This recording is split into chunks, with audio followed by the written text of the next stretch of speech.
Origin of Corn by Johnston Schoolcraft. Read by Frank Blissett. Once upon a time, a poor Indian, with his wife and several children, lived alone and apart from the tribe.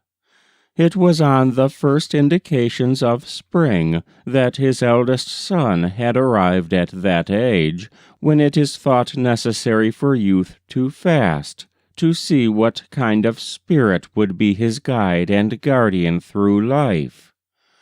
Accordingly, a little lodge was made for him as customary on such occasions, some distance from the parents' lodge. The father was a poor man, and not very expert, either in hunting or fishing, barely getting enough for the use of his family day by day. He was contented and happy, and always thankful to the Great Spirit for all the comforts, little as they were. He was a humble, peaceable man. His eldest son, of whom we are to speak in particular, had always been a thoughtful, quiet, pensive boy from infancy. He was always ready to assist with his parents without murmuring, kind and gentle to his brothers and sisters. He was very much beloved by the whole family. The parents felt anxious about the fast and hoped it would be propitious.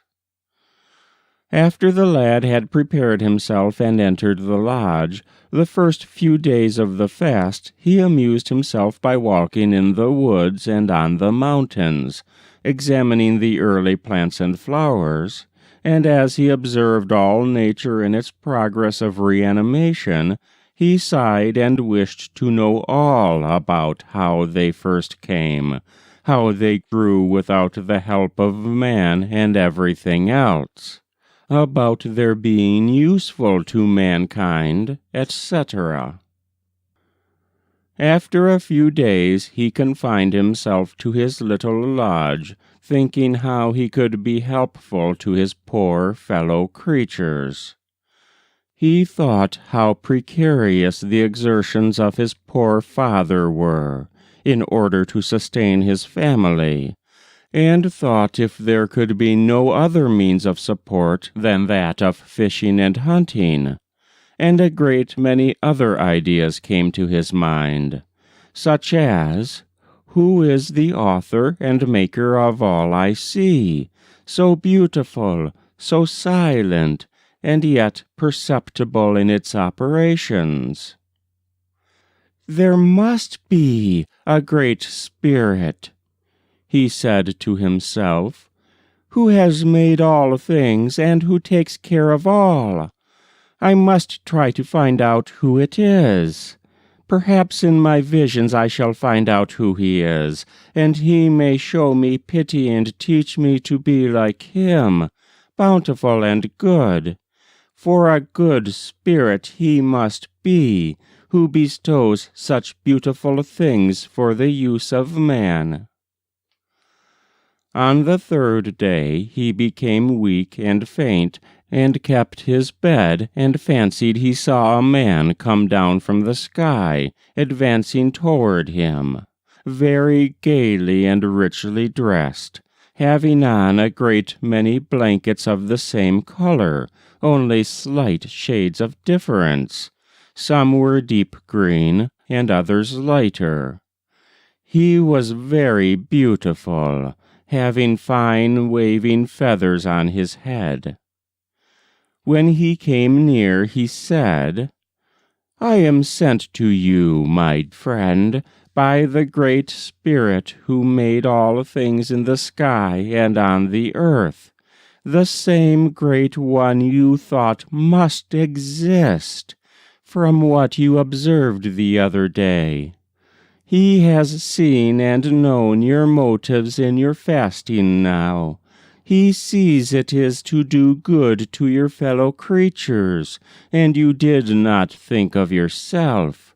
You seek not for grandeur of praise from your fellows, but they're good, and the Great Spirit is pleased with your fasting, and in consequence I am sent to instruct you how to do your kindred good, as you feel most anxious about that." He thus told the lad to arise and prepare himself to wrestle with him, as it would be only by his courage and perseverance, as well as strength, that he could hope to succeed in his wish to do good and get good for mankind. The lad knew he was weak in body, but he felt strong in mind, and at once rose from his bed, determined to die rather than fail in his most ardent wish to do good for mankind, and he commenced wrestling with the beautiful stranger, and was almost exhausted, but he would not give up till the stranger said, "My friend, it is enough for once. I will come again and try you." And smiling on him encouragingly, he ascended in the same direction he came from. The stranger came the next day at the same hour, and they wrestled as at first. And though the lad was weaker from want of food, this day more than the day previous, he would not give way till the stranger again spoke as before and left him, saying in addition, "Tomorrow will be your last trial. Be strong, my friend, and try to vanquish me, for that is the only way you can do good and get food for yourself and others." The lad felt encouraged from this, and determined on the morrow rather to die than be vanquished.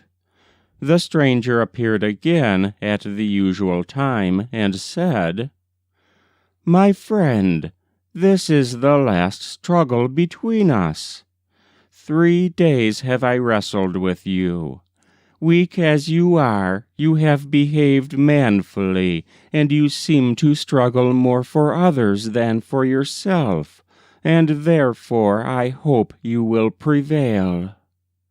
And they continued to combat.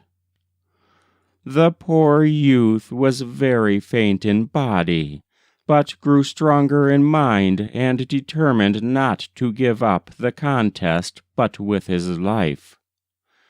After the usual time of struggle, the stranger acknowledged himself conquered, and the strife ceased, and for the first time he entered the lodge of the youth, and sitting down beside him, he began to instruct him in what manner he should take advantage of his having prevailed against him. "Now," said the stranger, "tomorrow is the 7th day of your fasting.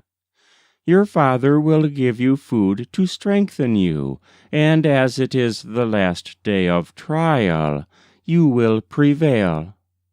I know it, and now tell you what you must do for the good of mankind, as well as for your family.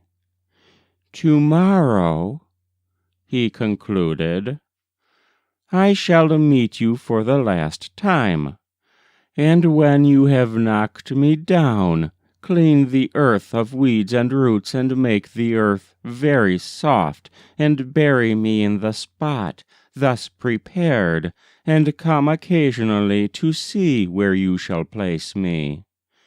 Be careful never to let the grass or weeds grow on the hillock where I am laid, and once in the month cover me anew with fresh earth. If you follow my instructions, you will do good to your fellow creatures by telling them and teaching them what I now tell you."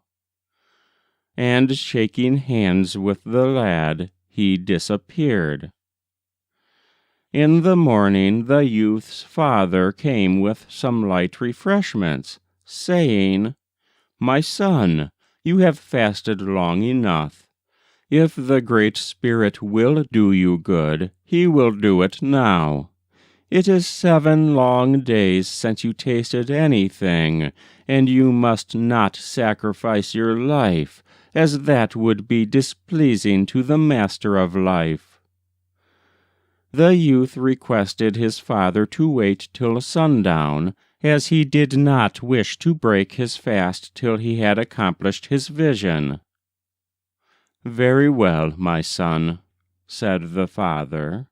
"I shall wait till you feel inclined to eat."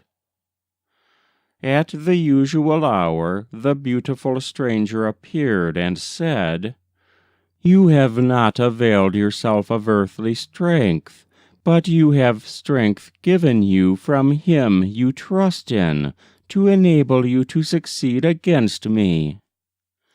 So saying, he continued, "You have already conquered me, and when I fall, bury me as I directed, and observe all the directions I gave you, and never fail to clear away the weeds and grass from my grave, and then you will have your vision, and benefit your fellow creatures."